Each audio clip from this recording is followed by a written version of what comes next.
2 type സാധനങ്ങളുണ്ട്. കൗണ്ടബിളും ഉണ്ട്, അൺകൗണ്ടബിളും ഉണ്ട്. കൗണ്ടബിൾ സാധനങ്ങൾക്കൊക്കെ പ്ലൂറൽസ് ഉണ്ട്. ഫോർ എക്സാമ്പിൾ കാർ, കാർസ് പറയും, പെൻ, പെൻസ് പറയും, ബുക്ക്, ബുക്സ് പറയും. ബട്ട് അൺകൗണ്ടബിൾ നൗൺസിന് എന്തില്ല? പ്ലൂറൽസ് ഇല്ല. എക്സെപ്ഷണൽ കേസസ് ഉണ്ട്. ബട്ട് അതർ ദാൻ ദാറ്റ് നമ്മൾ എസ് ചേർക്കാറില്ല. ഇൻഫർമേഷൻ, ഡേറ്റ, ഇതെല്ലാം അങ്ങനത്തെ വരുന്ന കുറച്ച് എക്സാമ്പിൾസ് ആണ്. കൗണ്ടബിൾ നൗൺസ് നമുക്ക് 1, 2, 3, 4, 100, 1000, 2000, 3000 എന്നൊക്കെ പറഞ്ഞിട്ട് ഒരു നമ്പർ കണക്കിന് കാര്യങ്ങൾ പറയാൻ പറ്റും. ഫോർ എക്സാമ്പിൾ നമുക്ക് ആകാശത്ത് കാണാറുള്ള, രാത്രി കാണാറുള്ള നക്ഷത്രങ്ങളെ എടുക്കാം.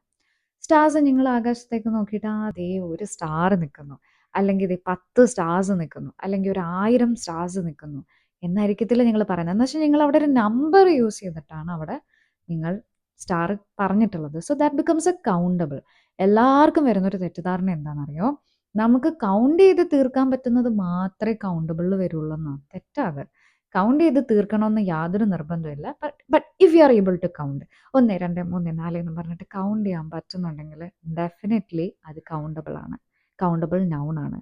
ഇനി നിങ്ങൾക്കൊരു 1, 2, 3, 4 എന്നൊന്നും പറയാൻ പറ്റില്ല. ഒരു ഒരു കുറച്ചെന്നോ അല്ലെങ്കിൽ ഒരു കിലോഗ്രാം അല്ലെങ്കിൽ ഒരു ലിറ്റർ കണക്കിനൊക്കെ കാര്യങ്ങൾ പറയുകയാണെന്നുണ്ടെങ്കിൽ, ഫോർ എക്സാമ്പിൾ നിങ്ങൾക്ക് കുറച്ചുകൂടെ ചോറ് വേണം. നിങ്ങൾ എന്തായിരിക്കും പറയുക? I need a little rice. അല്ലാതെ എനിക്ക് ഒരു ചോറ് വേണം, എനിക്ക് 2 ചോറ് വേണം നല്ലല്ലോ നമ്മൾ ഇടുന്നത്. നമ്മളൊരു ചെറിയൊരു ക്വാണ്ടിറ്റി വെച്ചിട്ട് നമ്മൾ പറയും. അല്ലെങ്കിൽ സം ആയാലും യൂസ് ചെയ്താൽ ഓക്കെയാണ്. അതേപോലെ സോൾട്ട് ആണെങ്കിലും ഷുഗർ ആണെങ്കിലും നിങ്ങൾ കടയിൽ പോന്നു എന്ന് വിചാരിക്കുക. നിങ്ങൾക്ക് പഞ്ചാര മേടിക്കണം, പഞ്ചസാര ഓർ പഞ്ചാര മേടിക്കണം. അവിടെ ചെന്നിട്ട് നിങ്ങൾ എന്തോ പറയും? ചേട്ടാ 1/2 കിലോ പഞ്ചാര, അല്ലെങ്കിൽ ഒരു 250 ഗ്രാം പഞ്ചാര, അല്ലെങ്കിൽ വേണ്ട 2 കിലോ പഞ്ചസാര തായോ എന്ന് പറയും. അവിടെ ഒരു ക്വാണ്ടിറ്റി ഉണ്ട്. അവിടെ കിലോ കണക്കിനോ ഗ്രാം കണക്കിനോ ക്വാണ്ടിറ്റി വെച്ചിട്ടാണ് നമ്മൾ ആ സാധനം പറയുന്നത്. ലിക്വിഡ് ഐറ്റംസ് ആണെങ്കിലും സെയിം കേസ് തന്നെ. ഗേഷ്യസ് ആണെങ്കിലും സെയിം തന്നെയാണ് വരുന്നത്. ഗേഷ്യസ് എന്ന് ഞാൻ പറഞ്ഞപ്പോഴത്തേക്ക് ഇപ്പം നമ്മൾ ഓക്സിജനും കാര്യം ഒരു പെർസെൻറ്റേജ് കണക്കിനല്ലേ നമ്മൾ പറയുന്നത്. നമ്മുടെ ഭൂമിയിൽ ഇത്ര ശതമാനം ഓക്സിജൻ ഉണ്ട്, ഇത്ര ശതമാനം നൈട്രജൻ ഉണ്ടെന്നൊക്കെ പറഞ്ഞിട്ട് ഒരു പെർസെൻറ്റേജ് വെച്ചിട്ട് നമ്മൾ പറയുന്നുണ്ട്. സോ ഇങ്ങനെയുള്ള കാര്യങ്ങളെല്ലാം അൺകൗണ്ടബിളിലോട്ട് പോകും. 1, 2, 3, 4 എന്ന് പറയുന്ന കാര്യങ്ങളെല്ലാം കൗണ്ടബിളിലോട്ടും വരും. സോ ഇനി ആ തെറ്റിദ്ധാരണ ആർക്കും വരാൻ പാടില്ല. എണ്ണി തീർക്കാൻ പറ്റുന്നത് മാത്രമേ കൗണ്ടബിളിൽ വരൂ എന്ന് പറയുന്നൊരു തെറ്റിദ്ധാരണ ആർക്കും ഉണ്ടാവരുത് കേട്ടോ.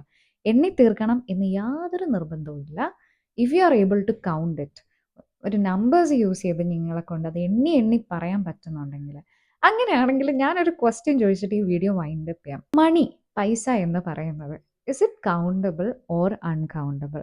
നല്ല പോലെ ആലോചിച്ചിട്ട് ChatGPT യോടും ഗൂഗിളിനോടൊന്നും ചോദിക്കാണ്ട് ഡു കമൻറ്റ്. Okay, by.